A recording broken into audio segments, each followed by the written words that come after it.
Hididai, dai, dai, ya, ya, da, dai, dai, dai.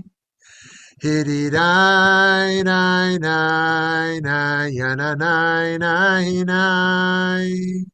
Hi, nai, nai, da, nai, nai, nai, nai. Hididai, nai, nai, nai, ya, ya, na, nai, nai, nam. Hididai, dai, dai. Hi, hi, dai, dai, dai. Hididai, dai, dai, ya, ya, da, dai, dai, dam. Hi, hi, nai, na, nai, nai, nai, nai. Hi, na, nai, nai, nai, nai, na, nai, nai, nai, nai, ai. Hiddy, nai, nai. Hiddy, nai, nai, nai, nai, nai, nai, nai, nai, nai, nai, nai. Hi, nai, nai, nam. Hiddy, nai, nai, nai, nai, nam. Shalom, shalom, beautiful friends. It's great to be with you. Great to see you. Thank you so much for being here. Wonderful to celebrate session 53 of 60 because it's not just starting session 53, it's celebrating. Every day is a celebration. That's what my late mother used to say. We should celebrate every day. Um, and we can celebrate our miswanting. Not to accuse any of you that you're miswanting, just all statistics show that you also miswant, in addition to me miswanting. But we will explore this fun topic together. And I have a relatively shorter presentation today, so I want to start with our little text study before we do that. So here's a little case, a little teaching from Kohelet, also known as Ecclesiastes, also known as Shlomo HaMelech or King Solomon, from a traditional perspective. I withheld from my eyes nothing they asked for and denied myself no enjoyment. Rather, I got enjoyment out of all my wealth, and that was all I got out of my wealth. Then my thoughts turned to all the fortune my hands had built up, to the wealth I had acquired and won, and oh, it was all futile and pursuit of wind, and there was no real value under the sun. So this is a very typical Kohelet teaching that says, in my youth, I thought wealth would make me happy. I thought many wives and palaces and horses and things was the path towards success and fulfillment. But now I see that this was the Ein Yitron Tachat Hashemesh. There was no benefit under the sun. So what do you think about this? What do you think about his kind of older age reflection on the value of life? And is it too dismissive? Do you agree? What do you think about his discovery of miswanting? Yeah, Steve. And then Uh, Sarah. uh, by the way, that Nagoon sounded like resting on a spring day Nagoon. Ah, I liked it, thank you. and I celebrate. Um, are we to assume or presume or conclude from this that no wealth would make you happy? Oh, that is a good question. Um, so before I get to what I think he would say, oh, not that I have any clue what he would say, although some people try to engage with the Constitution as if they know the intent of the of the authors, or biblical scholars who pretend to know the intent of God. But the studies that I've seen over and over again have shown that a certain level of wealth or income, which removes one from destitution and poverty, does indeed improve satisfaction with life. But once you reach a certain level, where basic needs and just beyond are met, that increased wealth or income does actually not improve life satisfaction.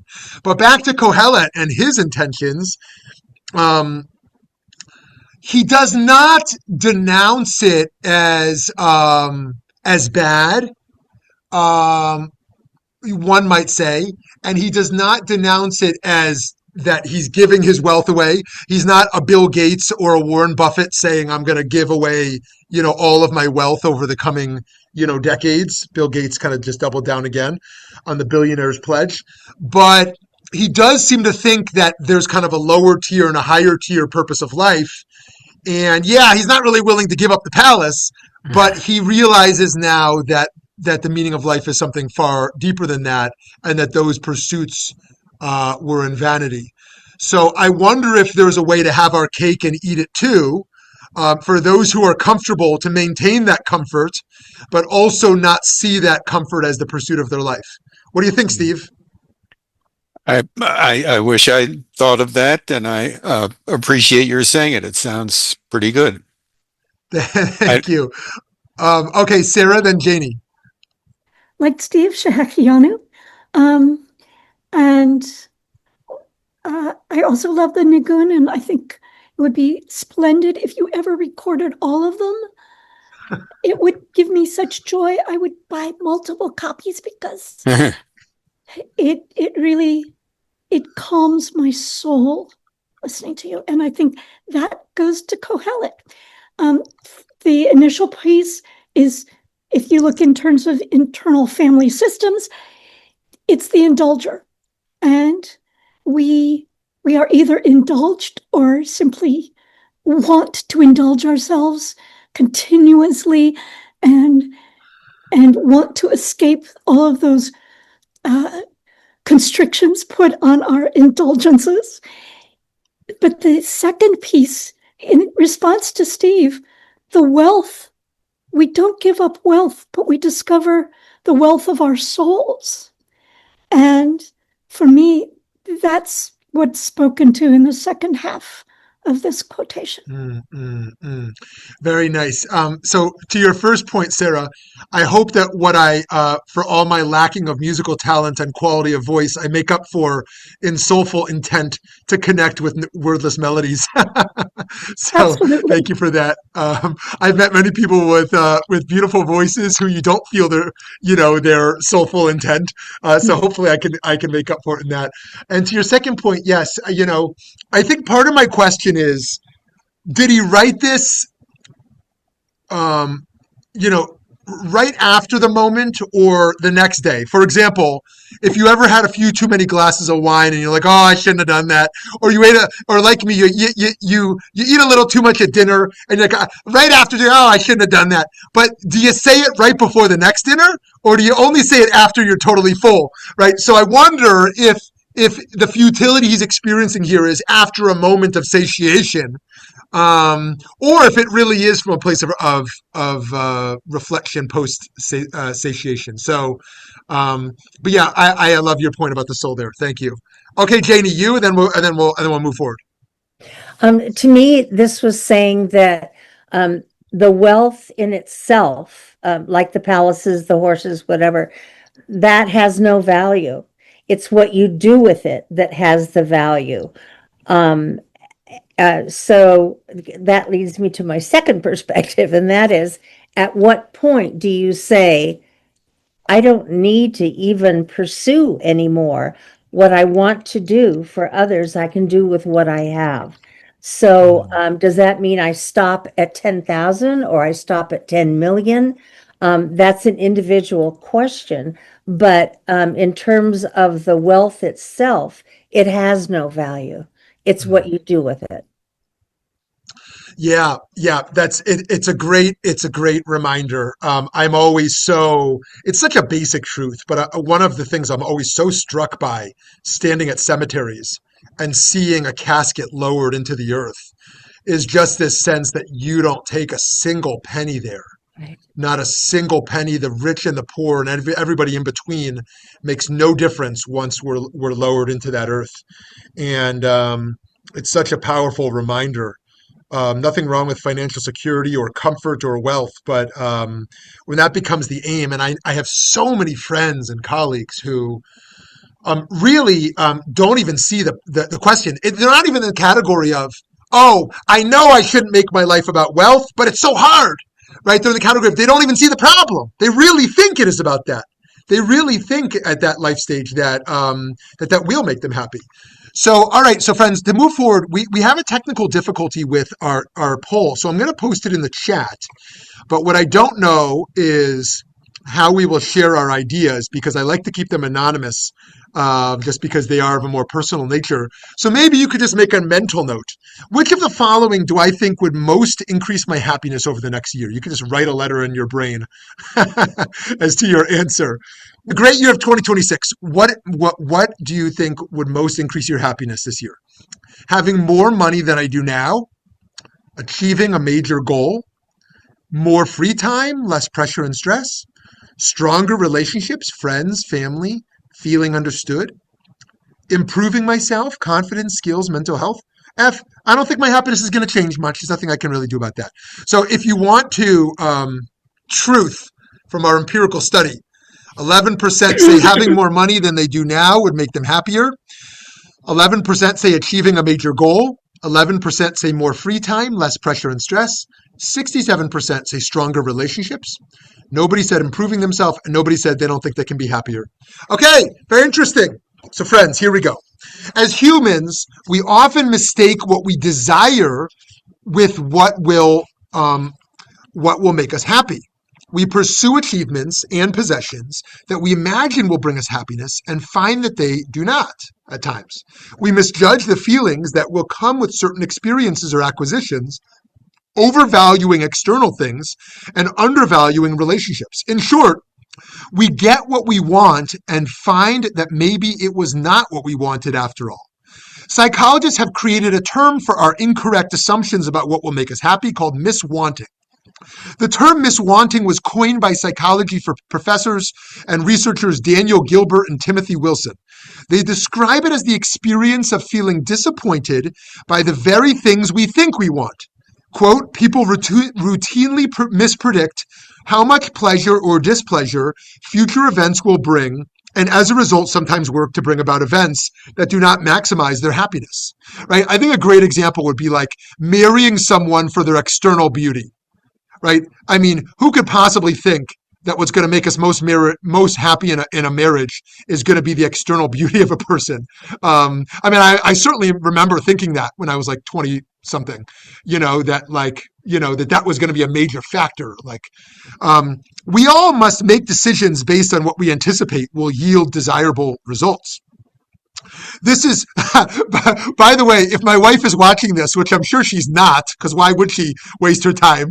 But in the rare chance that I die tomorrow, and then she wants to watch the last class I gave, God forbid, then I should note for the public record that I think she's gorgeous, and but that's not what I married her for. Okay, footnote. We all must make decisions. Does anyone else think like this? Every time I do something public, I think this might be the last public thing I do, because I have this mentality that I'm going to die any minute, which is very strange because I think most people around my age think they're going to live forever. But I have this sense that I'm going to die like tomorrow. Anyway, okay. Sorry, I'm getting very distracted here. Okay, miswanting. We all must make decisions based on what we anticipate will yield desirable results. This is part of what is called affective forecasting, another term coined by Gilbert and Wilson, which is the process of predicting and estimating our affect, our emotional states, in future events and situations. It turns out we're pretty poor at making such predictions. The psychological study of affective forecasting has impacted other fields.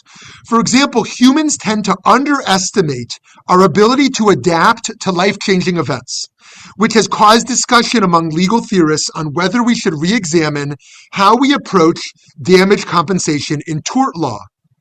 Similarly, those who analyze systems of healthcare must take into account a patient's imperfect affective forecasting when making medical decisions around their future quality of life.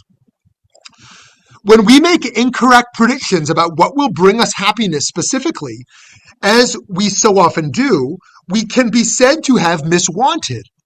There are many reasons why we might misjudge what will make us happy. For one, the world is filled with pressures that influence our decisions. We are constantly bombarded with advertisements. In the 1970s, the average person saw 500 ads per day. Can you believe that? in the 70s, 500 ads per day. 50 years later, the average person now sees 5,000 ads per day. I can't even imagine how it's true. 5,000. I mean, what? A billboard, right? Maybe you watched the old-fashioned TV and there's some ads in there. Maybe you listen to a podcast and there's a few, right? Maybe you're on social media and you scroll and you see a few. But I can't even imagine how we get to 5,000 ads a day. Susceptible to messaging around the products that will change our lives for the better, we may find that we want things in the present because we imagine incorrectly that they will help us obtain a desirable feeling in the future. Study after study has shown that people tend to aspire to things that don't result in happiness, namely possessions, money, and approval. Possessions, money, and approval. The hollowness of the hollowness of amassing possessions has been well established. Many of us correctly believe that spending money on shared experiences with loved ones brings more happiness than purchasing material objects. That amassing money doesn't lead to happiness is a little less intuitive. Doesn't money relieve suffering? Create more safety and opportunities? If shared experiences make us happier, can't we afford more shared experiences with more money? It's true that income and happiness are correlated, but only to a certain point. Once a person's needs are met, money stops being the primary determinant of happiness. In a study for the Center for Health and Well-Being at Princeton University, professors Angus Deaton and Daniel Kahneman found that the income threshold was $75,000. After the point of $75,000, when was this done? This was done in 2010. Now, a lot has changed in income since 2010. That's 15 years ago with inflation. By the way, it continues to drive me wild. If you look at the Dow Jones over since 2010 until 2025, right? Roughly massive gains in the Dow over the last 15 years, right? If you look at the federal minimum wage, $7.25 in 2010, $7.25 in 2025. Push back at me in our conversation if you think we should not be increasing the minimum wage. If you, from your research and values, you think the minimum wage should stay at $7.25. Push back, but I'm ready to fight. I'm ready to fight you if you think we should keep it at $7.25. Okay. So anyways, $75,000 back in 2010 was the minimum income someone needed, where income did not affect happiness. After this point, they found more money does not result in more happiness. Other studies have found higher income marks, with another putting it at $105,000 as the income at which money stops being the primary determinant of one's emotional well-being. If you look at the average income in the US, it is clearly true that higher income will make people happy, many people, because they can pay the rent, because they can pay their car bill, because they can buy groceries. What's notable is that those are both middle-class incomes. The human need for approval is prevailing and complex. Many people put incredible effort towards the feeling of being liked by others, even strangers. Social media is the most common venue for this pursuit of approval. It's true that as humans, we have an innate desire to belong. Perhaps this is why we fall prey to the belief that the more people online who, quote, like us, the happier we will be. However, this has been proven to not be the case, with studies showing that social media use and happiness are most often inversely correlated, meaning the more we use social media, the unhappier we get, regardless of how many likes we are accumulating. In fact, the dopamine hits provided by social media interfaces have been compared to the experience of addiction. Literally, social media experts know how to play to the addiction, especially of underdeveloped brains. Miswanting doesn't always mean pursuing the wrong objectives. Sometimes we miswant because we fail to imagine a scenario accurately. We're going on an island vacation, but we did not account for the distress the mosquitoes will cause us. Other times, we get exactly what we imagined we would get and find that we're not happy with the results. This is because many of us have an imperfect understanding of ourselves, which means we can easily misjudge what will make us happy. Gilbert and Wilson describe it this way, quote, people who can imagine sun, surf, sand, and daiquiris in exquisite detail may still be surprised when their desert island vacation turns out to be a bust, simply because they did not realize how much they require daily structure, intellectual stimulation, or other things to be happy, in addition to those things that sounded fun.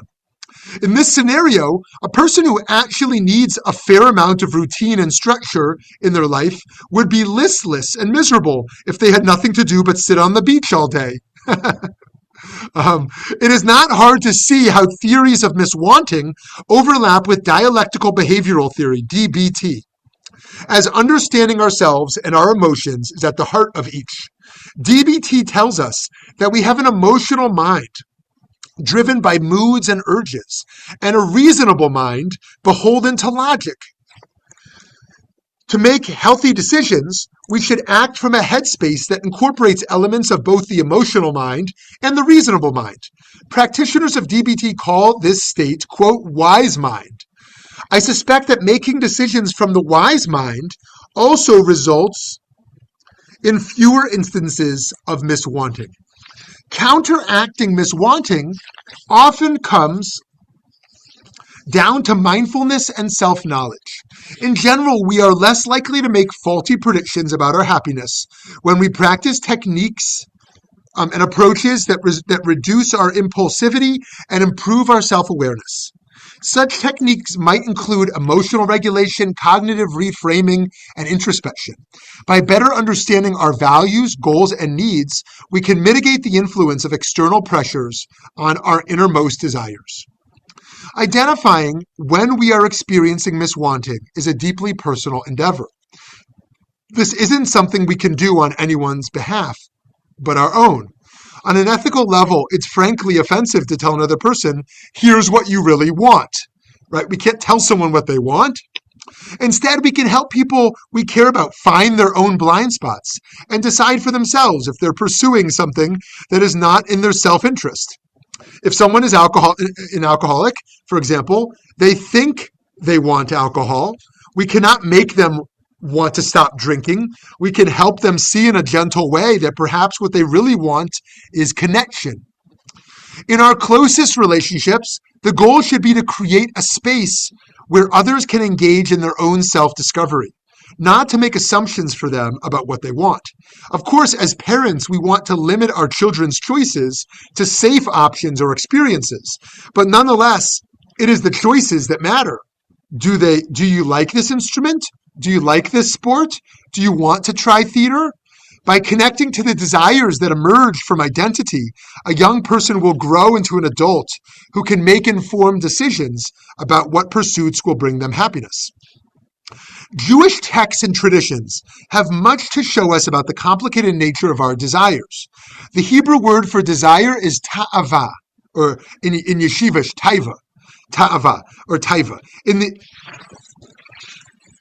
In distinction from some other religious views, Judaism does not condemn desire.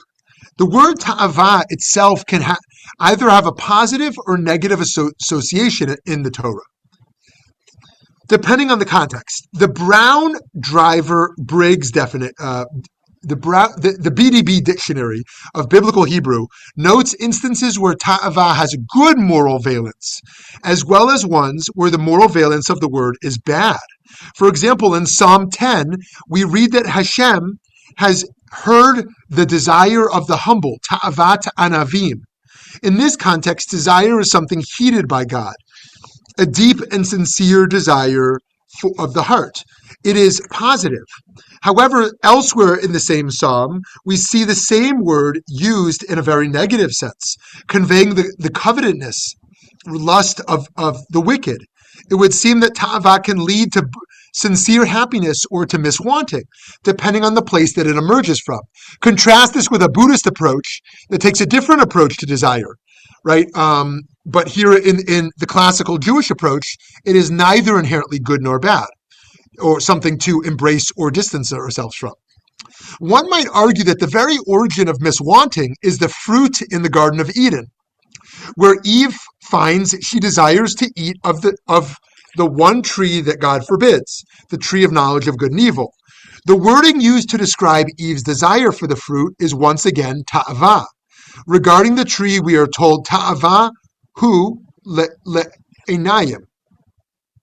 It was desirable to the eyes.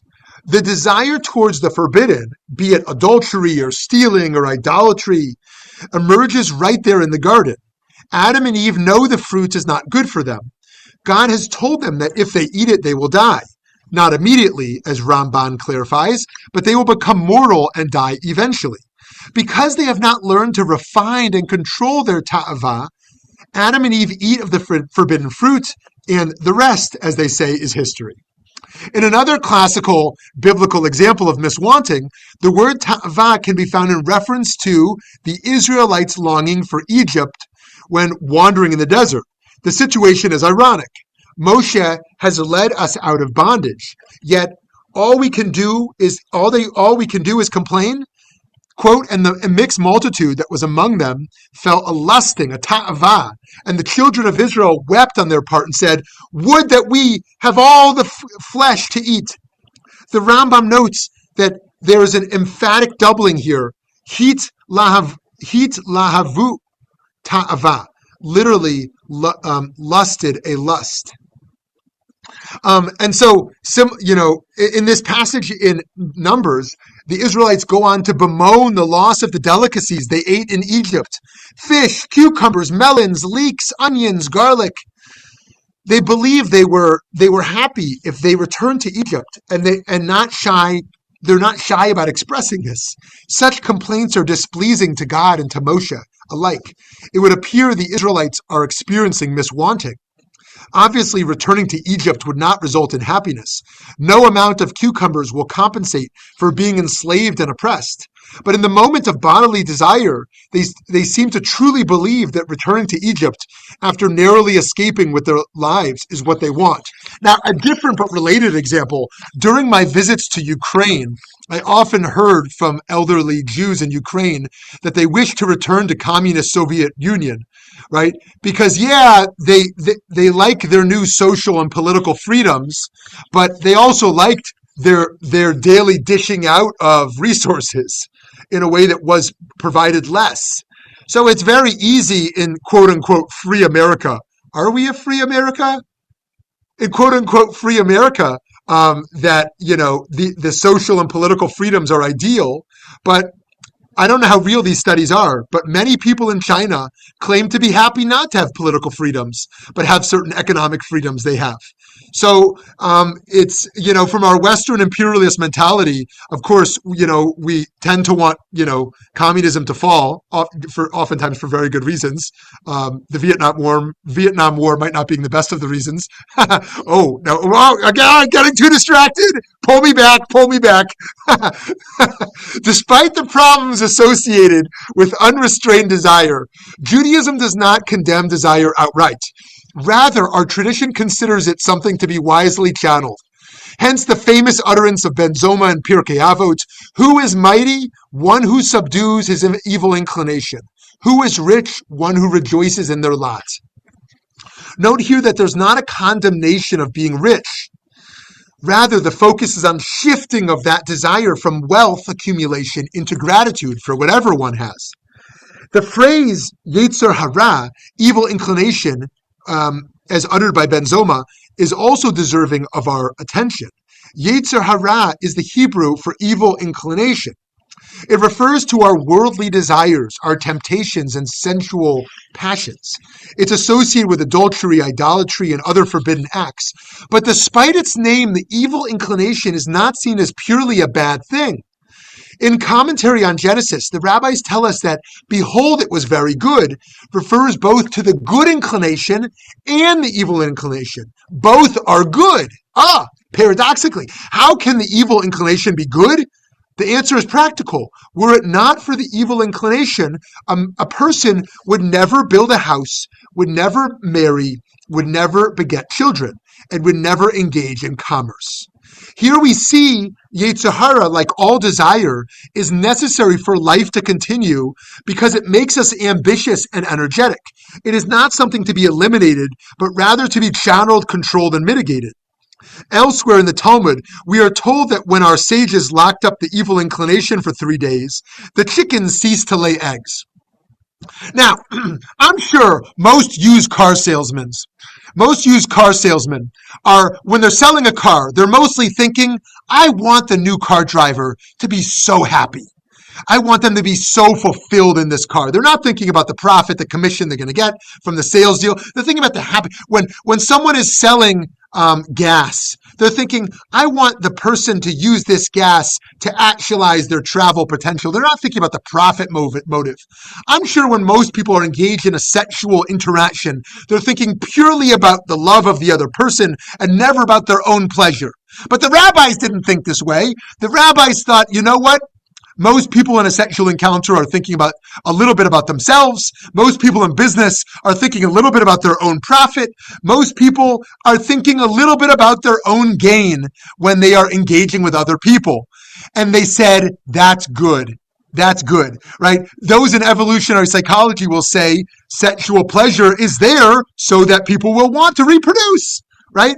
It's there productively, right? Selfish motives are not always bad. They're part of what moves society forward. Certainly capitalists think that. There's always a tension between physical and spiritual desire. Judaism distinguishes between neshama, spirit, and guf, body. The guf wants physical pleasure. The neshama wants godliness and spiritual connection. While we don't dismiss body and physical pleasure, we understand that miswanting may entail being overly consumed by bodily desires. We may think that a certain meal or physical experience will fulfill us. Ultimately, we're let down when we realize that our desire comes from a much deeper place, and therefore has a much deeper form of actualization, one that combines the spiritual and the physical. The Musar approach to developing midot, or soul traits, has much to offer us in terms of understanding miswanting. From this perspective, part of miswanting emerges from unrefined or unchecked midot. These might include the now familiar ta'ava, which we've been talking about, understood as craving in the context of Musar, ga'ava, or ego, kina, or envy. To be clear, these characteristics are not, again, exclusively bad. Like Yetzer Hara that we discussed, the issue is not completely eradicate the qualities so much as to refine it, balancing it with other qualities. Happiness is also a midah. It's called simcha. Indeed, it's not only a goal to attain, but an inner quality to cultivate. Learning what allows us to live consistently with simcha is an important part of any self-searching. Almost without exception, we will find that external material pleasures give us only temporary satisfaction. Our tradition is clear in its critique of chasing wealth, pleasure, and status. In the biblical book of Kohelet, traditionally attributed to King Solomon that we started with today, we learn a lover of money never has his fill of money, nor a lover of wealth has his fill of income. Well, it's nice for a king to be able to say that, but can we all say that? That too is futile, he concludes. In modern psychological terms, the verse might be written, a lover of money miswants money. A traditional Jewish corrective to miswanting is to reorient our desires towards more noble endeavors, such as learning, right? That should be the banner above VBM. Donate your money to VBM. Learning will make you happier than wealth. There we go. There's our campaign. Okay. In this way, the desire itself is elevated. But how do we get over our desire for the external and material? Even if achieving these things might leave us less than satisfied, the feelings of wanting or miswanting are strong. One way is to practice tzedakah. To counteract the seeking of external status, we can encourage ourselves to embrace social humility and authenticity. A small way to practice this is to give anonymously or publicly so that we can get the experience of the act for its own sake. Such anonymous charity, according to the Rambam's ranking of tzedakah, the penultimate form, We've talked about this before. He likened it to the charity in the courtyard of the Beit Hamikdash, where, quote, the righteous used to place their donations secretly and the poor would benefit from them in secret. One of the things we do here organizationally, I guess we can say as part of the Jewish community then, is that we are placing meals in private places for immigrants in hiding to get their meals. People who can't afford their meals. They don't even know that it's Jews bringing them those meals. They just know they're hungry, and there is a countertop where that is being organized privately for people who have visas or don't have visas, but feel just they can't publicly, be seen because they feel afraid. And so we're putting those meals there. Another antidote to miswanting is relationships. In recovery programs, they say that the opposite of addiction isn't sobriety, but connection. We talked about this in our addiction session 40 weeks ago. Similarly, abiding happiness would seem to come from experiencing connection to our community and to our deepest selves. Consider, for example, the mitzvah of Simchat Chatan V'Kala, which brings joy to bride and groom on the day of their wedding, joy to any couple marrying. In this commandment, we hear a reminder that to cultivate the joy of others is to connect to our own. That said, all things in moderation. As empathetic creatures, of course, we want others to feel good, and we may even benefit from the joys of others. However, such an impulse can lead to alienation. We may put our own needs on the back burner to such an extent that pleasing others becomes an act of self-abandonment. Ideally, there should be some harmonization in our relationships between give and take. In marriage, this might look like choosing a restaurant that works with the wants of both you and your partner. It's not exactly a compromise, more like the tuning of a guitar that you do together. Judaism often has us calibrate our individual wants in relation to other communities, to our communities. We might want to pray in isolation with total authenticity, alone in our homes in nature. However, much of our liturgy is done in community. There's a delicate aligning happening where our desires are mediated by our communal obligation. Interesting, no matter what we think our desires are, it is this very connection to community that is most likely to make us happy. In the 2017 to 2020 World Value Survey, which included 120,000 respondents from 74 nations, the greatest predictor of personal happiness was not wealth, education, status, or age. It was a sense of community. Given this, our communal ties as Jews just might make us happier.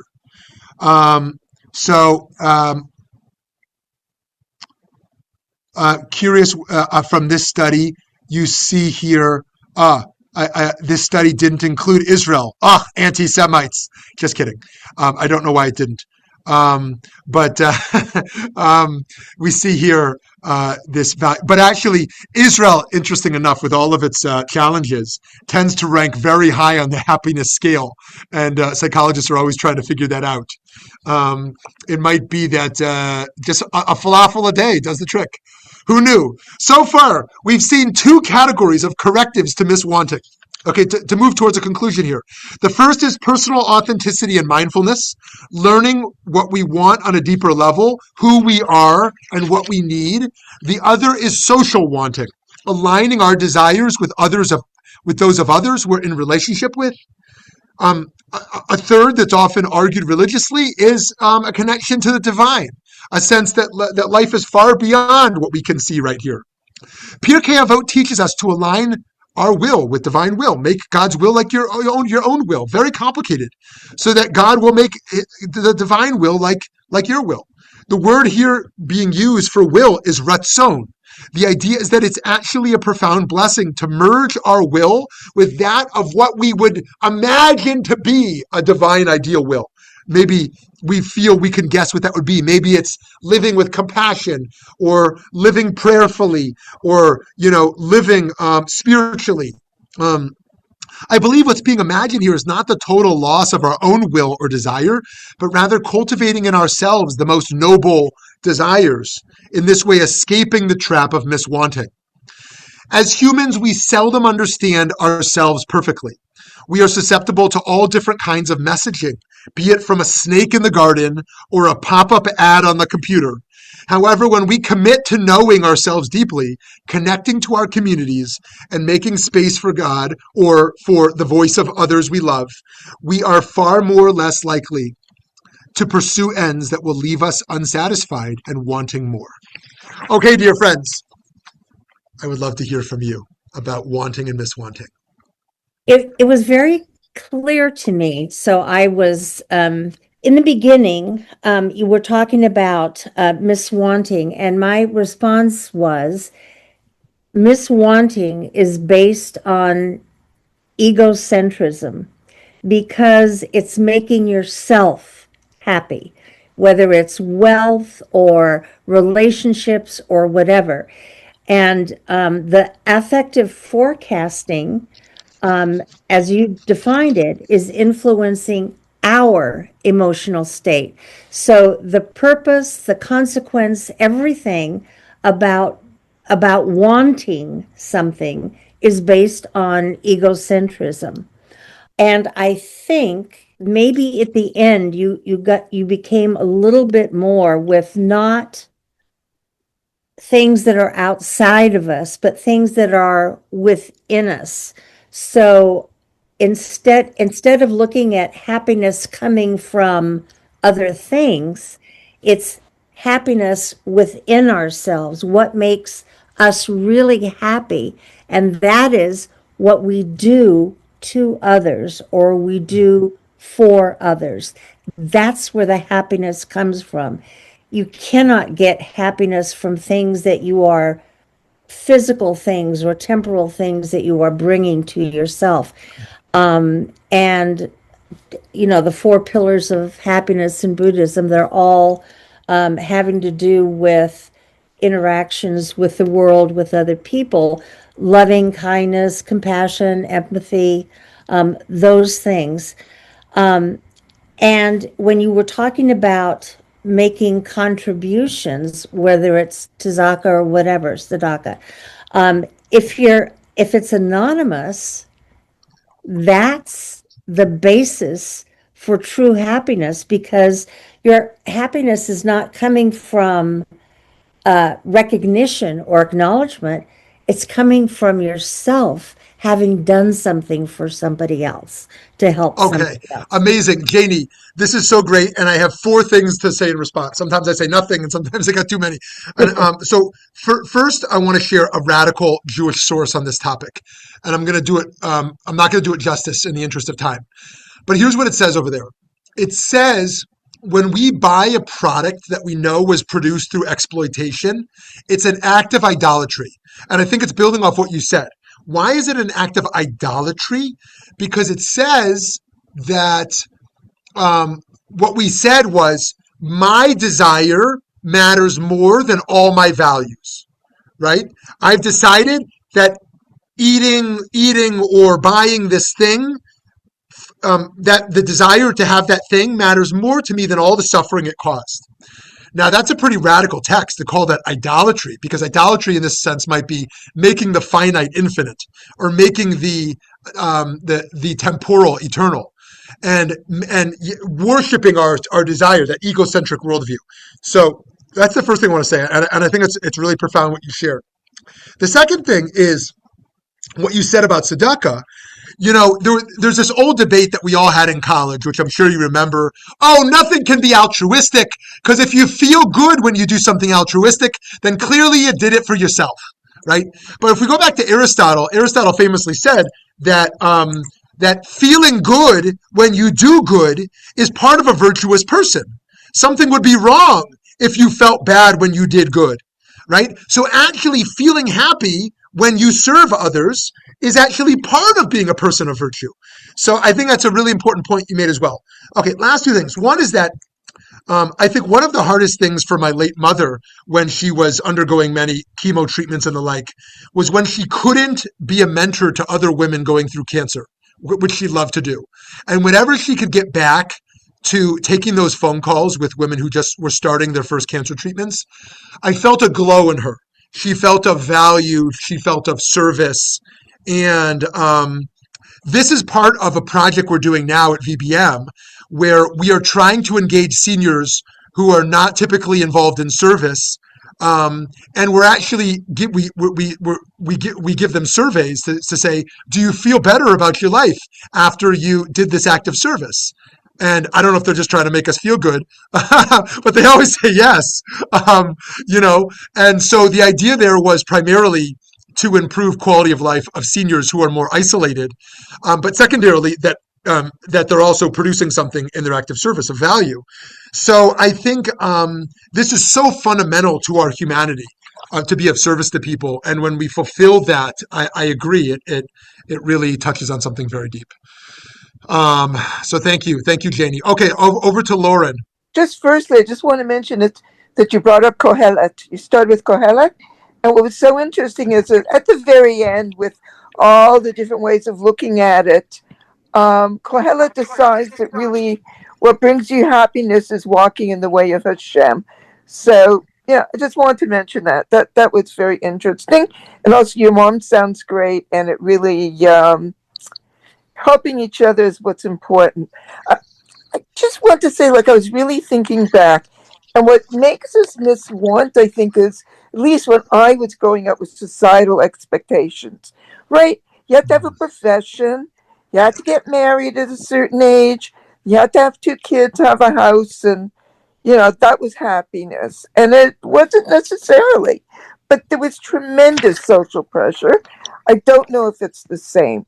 But looking back, now in my old age, I'm 76, really it's like health, helping others, being part of a community, having a roof on your head that you can afford. I think it takes an older person to really realize. If I can, I just want to mention my mom, may she rest in peace. So she was a person that always saw the good in everything. It was a blessing. And I remember at this point in her life, she was in her 70s. She was a diabetic, had 2 heart attacks, lost a leg, her vision was poor.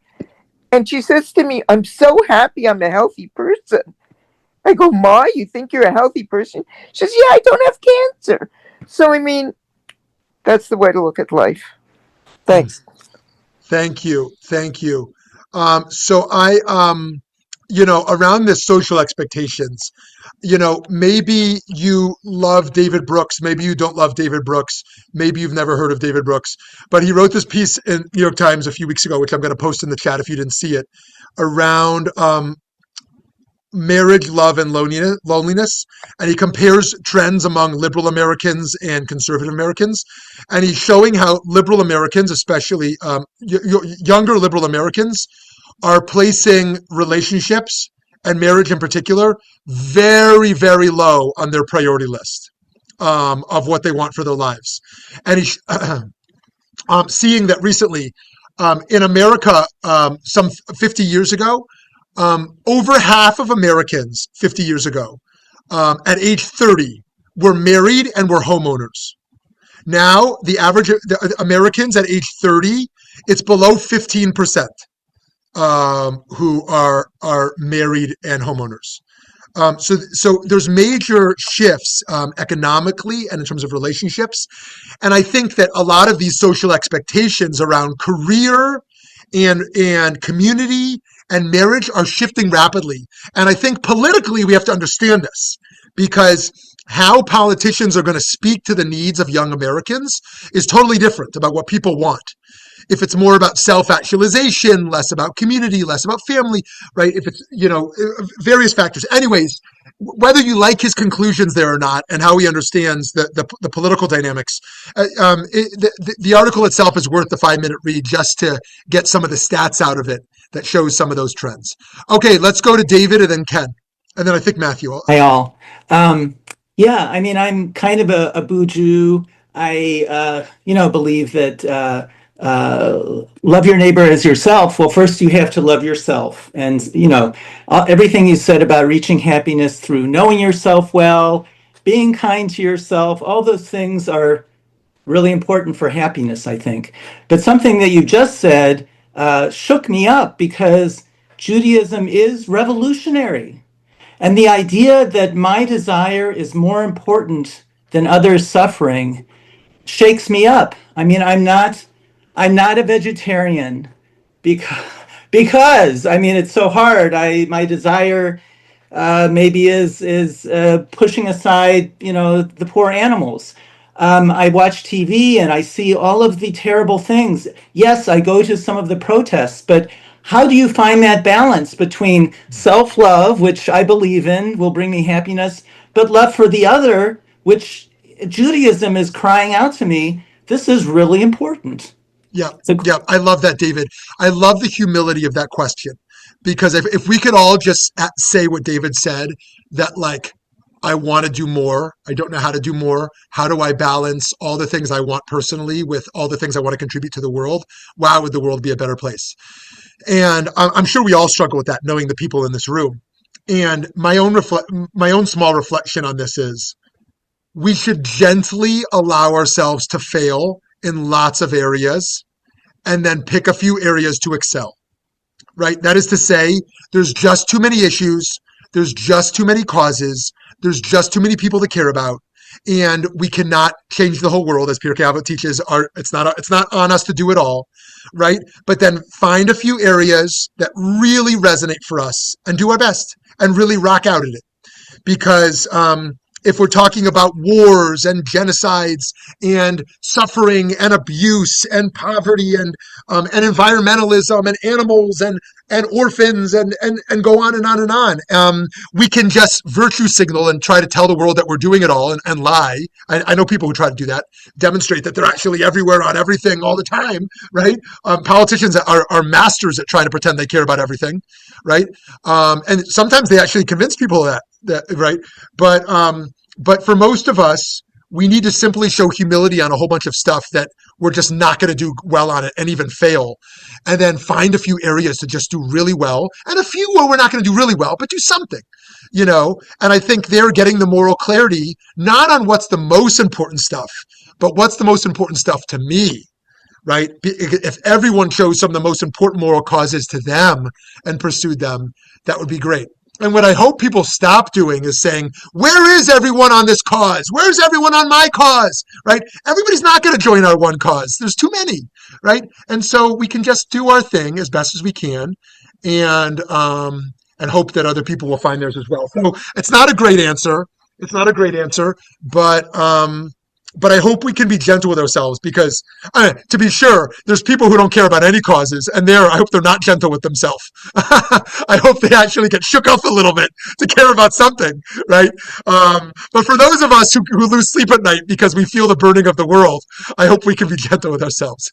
Okay, over to you, Ken. Thank you, David. Wow. Yeah, I loved what David just said as well. A wonderful balance, but I guess I'm somewhat confused by the topic, and part of that is the moving back and forth between morality and psychology, which we started out with saying that miswanting was desiring something that does not make you happy in the end. But then the question is, for each person, they have different ideas of what makes one happy. And I'm not sure that why we believe happiness is the goal at all, our personal happiness.